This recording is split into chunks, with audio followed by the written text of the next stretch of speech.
फिर से हाजिर है। जी आज चीफ जस्टिस काजी फैज़ ईसा का सुप्रीम कोर्ट में पहला दिन था और पहले ही दिन उन्होंने एक नई तारीख रकम कर दी है।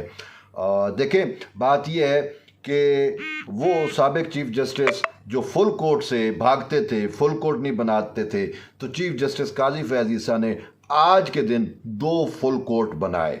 मतलब है एक फुल कोर्ट इजलास हुआ, दूसरा फुल कोर्ट बेंच बना जिसने समाअत की। ये आज के दिन उन्होंने तारीख बनाई और फिर इससे भी बढ़ के पाकिस्तान की जुडिशियल हिस्ट्री में पहली दफ़ा सुप्रीम कोर्ट के फुल कोर्ट इजलास की लाइव स्ट्रीमिंग आपने, मैंने, सब ने अपने टीवी चैनलों पे मुलाहजा की और अवामुन्नास को, कौम को आज पता चला कि सुप्रीम कोर्ट में केसेस की समाअत कैसे होती है। मैं जनरल पब्लिक की बात कर रहा हूँ, वो नहीं जो वकला और उनको तो पता है जो इस शोबे से वाबस्ता है, लेकिन आम आवाम को आज पता चला कि सुप्रीम कोर्ट का कोर्ट रूम नंबर 1 कैसा है, जजेस कैसे बैठते हैं, रोस्ट्रम पर आकर वकला कैसे आर्ग्यूमेंट करते हैं और फिर जजेस कैसे उनसे जो है क्वेश्चंस करते हैं और पूरी की पूरी एक कार्रवाई जो है आज उन्होंने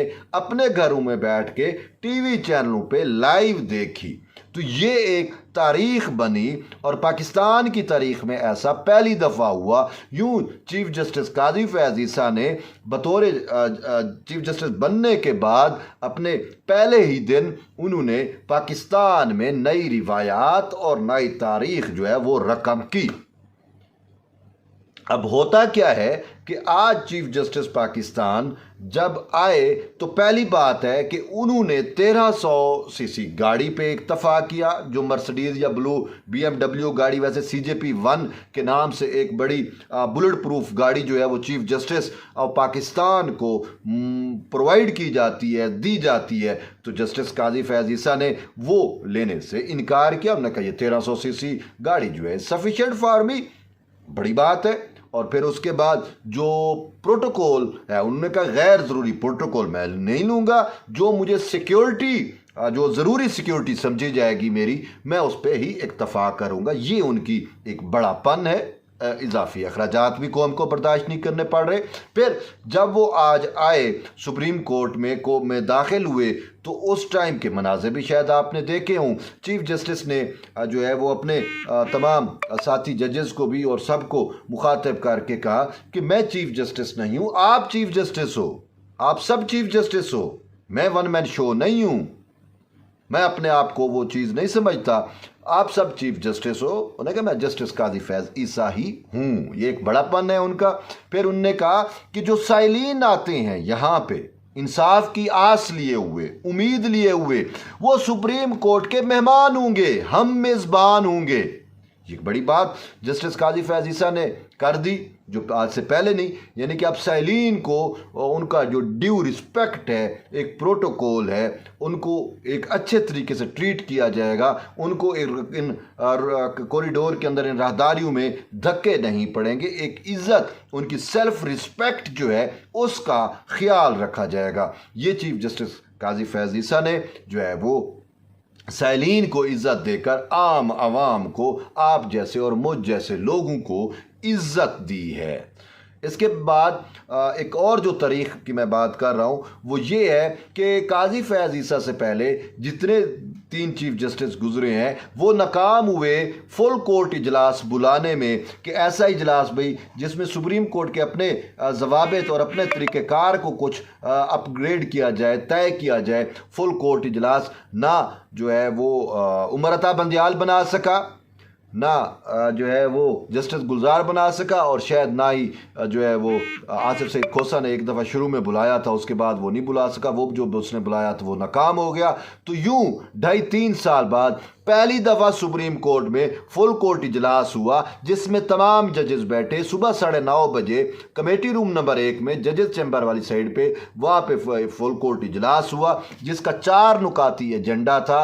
उसमें सुप्रीम कोर्ट पर केसेस का जो दबाव हुआ, 57,000 जो केसेस हैं, जो साइलीन मुंतज़िर हैं कि हमारे फैसले किए जाएँ, उस हवाले से आज मैकेनिज़्म पे बात की गई। अच्छा, केसेस को केसेस की मौसर समात पे बात हुई, बेंचेस की तश्कील और उस पर बात हुई, फिर लाइव स्ट्रीमिंग का जो इशू है उस पर भी बात हुई। और ये जो आज आपने कोर्ट रूम नंबर 1 के मनाजिर देखे, लाइव देखे, तो ये कोई चीफ जस्टिस काजी फैज़ ईसा का अकलौता फैसला नहीं है। ऑलरेडी पहले इस सवाल से सुप्रीम कोर्ट का जजमेंट मौजूद है, लेकिन अब फुल कोर्ट इजलास में इसकी मंजूरी दी गई, जिसके बाद PTV ने अपनी तमाम जो इंस्ट्रूमेंट है वो इंस्टॉल किए और फिर ये मुख्तलिफ TV चैनल्स के ज़रिए आप तक और मुझ तक ये सारे मामलात लाइव पहुँचे।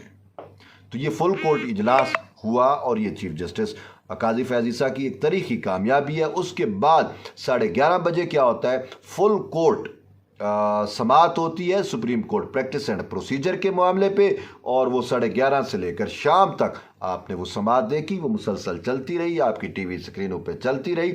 अब वो समाअत में एक चीज़ सामने आ रही है, कुछ दोस्त ये प्रोपेगेंडा कर रहे हैं कि आज की समाअत बेतुकी थी और ऐसे ही कि आज कोई फ़ैसला नहीं कर पाए। बात ये है कि वो यानी कि जल्दबाजी में फ़ैसला नहीं करना चाहते, सबको सुन के फ़ैसला देना चाहते हैं, एक रीज़न। दूसरी रीज़न, खुद दरख्वास्त गुजार आज वक्त मांगते रहे कि हमें कुछ वक्त दिया जाए। अटार्नी जनरल ने कहा मैं अवेलेबल नहीं हूँ, मैंने वियना जाना है, तो मुझे तसल्ली से अगर सुनना है तो भैया कुछ वक्त दे दिया जाए। तो यूं आज कंक्लूजन नहीं हो सका, फिर 3 अक्टूबर तक समाअत चली गई। लेकिन मामला क्या था, इसको लगाया क्यों गया था, इसमें एक अहम टेक्निकल चीज़ ये थी कि चीफ जस्टिस का जो बेंच 184(3) की जो दरख्वास्तें होती हैं, जो बुनियादी इंसानी हकूक़ के मामलात होते हैं, उस पर बेंच की तश्कील जो है वो supreme court practice and procedure act के तहत जो है वो उसके लिए सुप्रीम कोर्ट के 3 जो सीनियर जज हैं, chief justice, justice Ijazul Hasan, justice Sardar Tariq Masood, ये इन तीनों जजेस पर मुश्तमिल कमेटी ने करना था। तो वो तो आइन को जो है या उस एक्ट को जो है वो बंदियाल साहब के 8 रुकनी बेंच ने उड़ा दिया था, और स्टे आर्डर उड़ाया नहीं, स्टे आर्डर दिया हुआ था। तो आज ये था कि स्टे आर्डर जो है वो ख़त्म कर दिया जाएगा, और किसी हद तक वो स्टे आर्डर ख़त्म भी हो चुका है। टेक्निकली अगर आप चीज़ों को समझे, मैं समझाने की कोशिश करता हूँ आपको कि बात यह है कि नए कानून के तहत supreme court practice and procedure act के तहत बेंच की तश्कील जो है वो इस 3 रुकनी कमेटी ने करनी है। आज ओपन कोर्ट में जज में आर्डर लिखवाते हुए चीफ जस्टिस ने कहा कि हम तो केस को मुलतवी कर रहे हैं, हम तो इस सवाल से हतमी फैसले पे नहीं पहुंच रहे, लेकिन बेंचेस की तश्कील अब कैसे करेंगे, तो बेहतर है कि हम कमेटी के ज़रिए कर लेते हैं। तो उन्होंने अपने दोनों सीनियर साथी जजेस से पूछा, मुशावरत की। उन्होंने कहा हमें बेंचेस की तश्कील अगर कमेटी के ज़रिए होती है तो हमें उस पर कोई इख्तलाफ नहीं है, हम इत्तफाक करते हैं।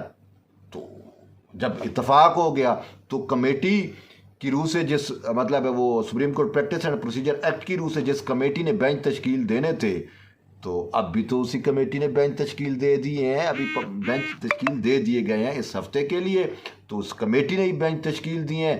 तो यूँ आप कह पा सकते हैं, यूँ आप समझ लें कि वो टेक्निकली आप ये कह सकते हैं कि वो जो गैर मौसर हो गया जो स्टे आर्डर था, जो हुक्म इम्तना था, ये एक बड़ी फतह है। अब आप इसको जैसे भी कहें। फिर इसके बाद एक आम बड़ी बात हुई, चीफ जस्टिस काजी फैज़ ईसा के वो रिमार्क्स आपने देखे होंगे कि मैं सुप्रीम कोर्ट की या अदालती जजमेंट्स का मैं पाबंद नहीं हूँ, मैं आइन का पाबंद हूँ। मैंने जो हलफ लिया उसमें यह है कि मैं आइन और कानून पे पाबंद हूँगा, तो मैं आइन का पाबंद हूँ, मैं आइन की पासदारी करूँगा। उन्होंने कहा जजमेंटों पे जाओ तो ऐसे भी फैसले हैं जिससे हमें शर्मिंदगी होती है। मार्शल लॉ को सुप्रीम कोर्ट ने वैलिडेट किया, अदलिया ने वैलिडेट किया, तो मैं अब उन फैसलों पे तो रिलाई या इत्तफाक नहीं कर सकता। शहीद जुल्फ़िकार अली भुट्टो की मिसाल दी कि उनका फ़ैसला जो है वो गलत फ़ैसला था। फिर उन्होंने बड़ी बात की, उन्होंने कहा हमें अपने गलतियों से सीखना चाहिए, हमें अपने गलतियों को दुरुस्त करना चाहिए, ना अना और तकब्बुर बना के बैठ जाएं। रेकोडेक की उन्होंने बात की, उन्होंने कहा रेकोडेक वाले उस मामले पे पाकिस्तान को 6.5 अरब डॉलर की डज लगी। तो उन्होंने कहा वो डज क्यों लगी, उसमें उस टाइम ये कहा गया कि जी चीफ जस्टिस ही सब कुछ है और बाकी बेशक जुर्माने लगे, कुछ भी लगे, हमें उससे गर्ज नहीं है, कुछ ऐसा ही हुआ था। तो उन्होंने कहा हमें गलतियां दोहरानी नहीं चाहिए, गलतियों से सीख के अच्छे की तरफ जाना चाहिए। फिर जो तसर दिया जा रहा था बेंच तकसीम और सारा कुछ, वो भी आपने देख लिया कि आज काजी फैज़ ईसा ने सारे जजेस को इकट्ठे बिठा दिया, फुल कोर्ट इजलास में भी, इधर फुल कोर्ट समाअत में भी। तो ये काजी फैज़ ईसा की जानिब से बड़ी एक अच्छा मैसेज भी दिया गया और पूरी नेशन को, पूरी कौम को, और उनने